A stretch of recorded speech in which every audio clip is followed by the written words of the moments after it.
Pitt, life in the fast lane. Brad Pitt shows no signs of slowing down.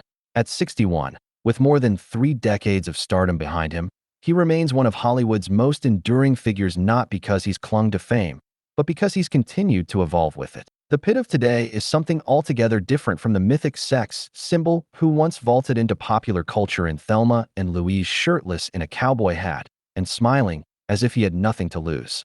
That man was raw charisma.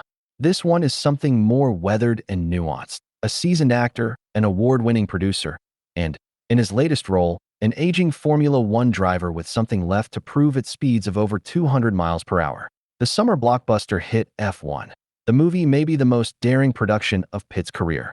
While the plot about a retired F1 driver who returns to the track to mentor a younger talent might be familiar, the method is revolutionary. For the first time in cinematic history, actors were inserted into real Formula One races and filmed in motion in between actual qualifying sessions and heats, on the very same tracks used by the world's most elite drivers. No soundstages, no CGI-laden imagery, just one of the most famous people of all time in full race gear, piloting a car capable of reaching speeds no actor has ever attempted before on camera. As millions across the world are discovering this summer the thrill of watching F1, the movie in theaters is a visceral, one-of-a-kind experience, one that demands to be seen on the biggest screen possible. The power of the racing sequences is especially engrossing in IMAX, where the track envelopes the screen. The only recent film that captured this kind of old school, must-be-seen in theaters, word-of-mouth attention was the $1.5 billion global smash, Top Gun: Maverick. It should come as no surprise that, like that film, F1 was co-produced by Jerry Bruckheimer and directed by Joseph Kosinski. With the power of Apple Studios and F1 legend Lewis Hamilton behind them, the team was able to go where no film crew had ever gone before, capturing real action, with real actors driving on the most storied courses in the world. It was Joe Kosinski and Jerry Bruckheimer, just coming off Maverick, who said, "We want to make the most realistic racing movie we've seen to date, and I think that's what we've done," Pitt says.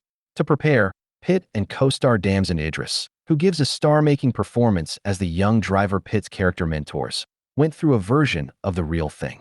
Long simulator sessions, track days, and high-performance coaching prepared them for scenes that required not just technical control, but absolute trust in the vehicle.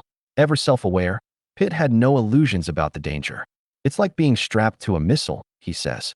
But even with the preparation, it's something you can't fully anticipate until you're in it. "There's a moment," Pitt says, "when you come out of a high-speed turn and hit the throttle, and the rear tires fight for grip, and for half a second, the whole world feels like it might spin out from under you." The most harrowing moments in the film are when the camera sits inches from Pitt's helmet, capturing the real G-force tugging at his jawline, his eyes scanning the road with terrifying intensity. This is no green screen illusion.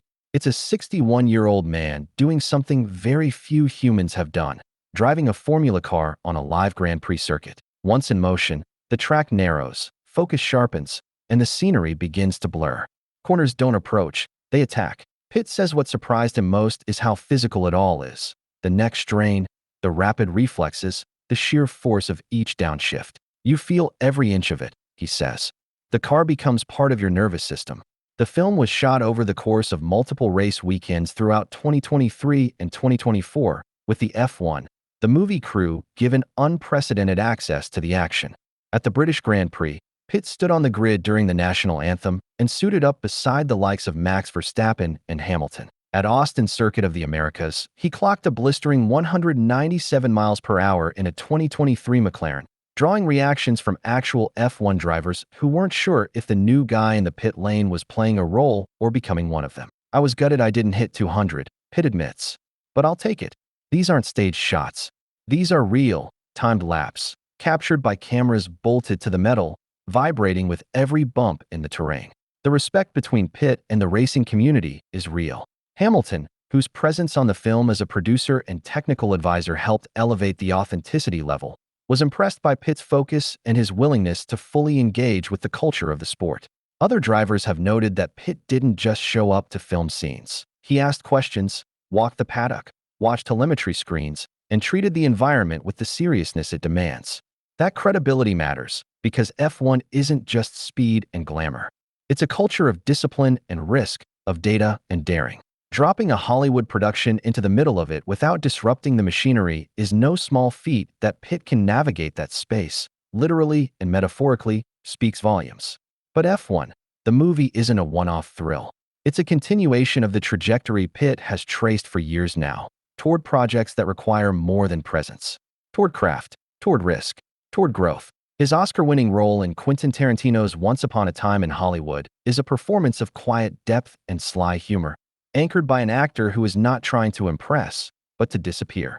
It's also one that he will be reprising soon in a spin-off film written by Tarantino and directed by Pitt's old Say 7 and Fight Club partner, David Fincher. His producing work through Plan B, the company he co-founded in 2001, has brought some of the most beloved and acclaimed films of the last 2 decades, including Best Picture winners The Departed, 12 Years a Slave, and Moonlight. Pitt's name in the credits, whether in front of or behind the camera, has come to signal a kind of ambition, a willingness to go where others won't. That doesn't mean he's turned away from spectacle.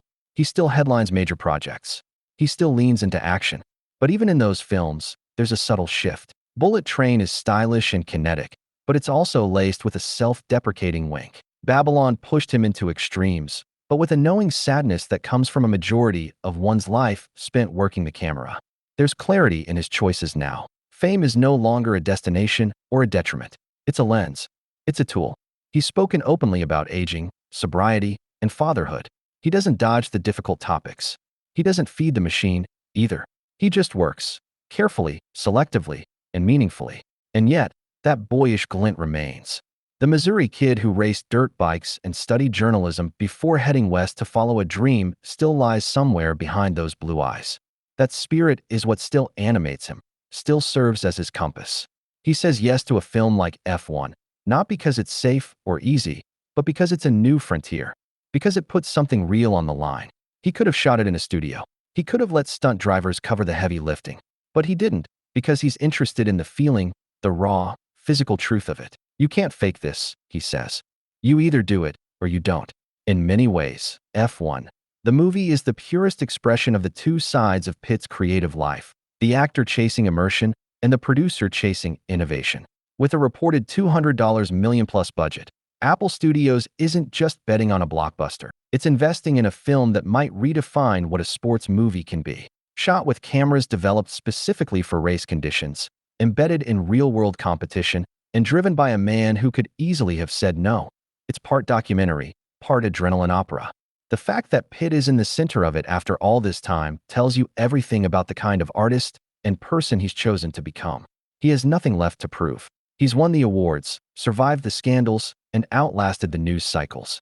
But he's still pushing, still chasing the next feeling, the next story, the next sharp turn taken at 180 miles per hour.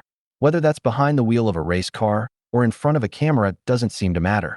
What matters is that he's fully in it. And if you watch him now, in the suit, visor down, head forward, throttle open, you see it clearly. This isn't performance. It's propulsion. It's purpose. It's Brad Pitt, American icon, still accelerating.